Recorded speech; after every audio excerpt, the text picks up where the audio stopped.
People who have committed a crime and gotten away with it. What happened? I robbed a phone store when I was 12. This was back in 2012 when smartphones were starting to get really good. All my friends had the latest iPhone or Samsung, but my family was very broke, and we only had one flip phone we shared between all of us. Not too far from our house on the rough side of town, a new phone store had recently opened. One day, my older friend and I walked in to admire all the new phones only to be asked rudely to leave by the store owner. This was to be expected, as I was used to people asking me to leave, but my friend held a grudge. Around a week later, my friend approached me with an idea to rob the phone store. I was hesitant, but my dream of owning a real smartphone clouded my already iffy judgment. That night we went to his place to collect our gear, an old backpack, bolt cutters, a crowbar, a hammer, an assortment of screwdrivers, and an old piece of cloth. We also decided to wear some size 10 shoes.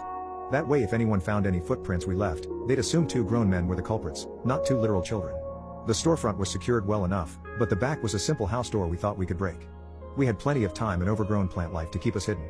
The whole wire fence surrounding the place had a lot of barbed wire, but we just cut a hole at the bottom with the bolt cutters. We made our way to the door and pried the door handle off with a crowbar and screwdrivers. The door handle alone cost us an hour and a half. Finally, we were in, and we went to town on the place. We opened every single box like Christmas presents and took everything we could carry. Then, I saw the cameras. My heart sank, and we both froze. We began to freak out, but then I got a thought. There had to be a box or computer or something that was saving the recordings. I followed the cables coming out of the cameras to a box hidden in a back room the size of a Wi-Fi router.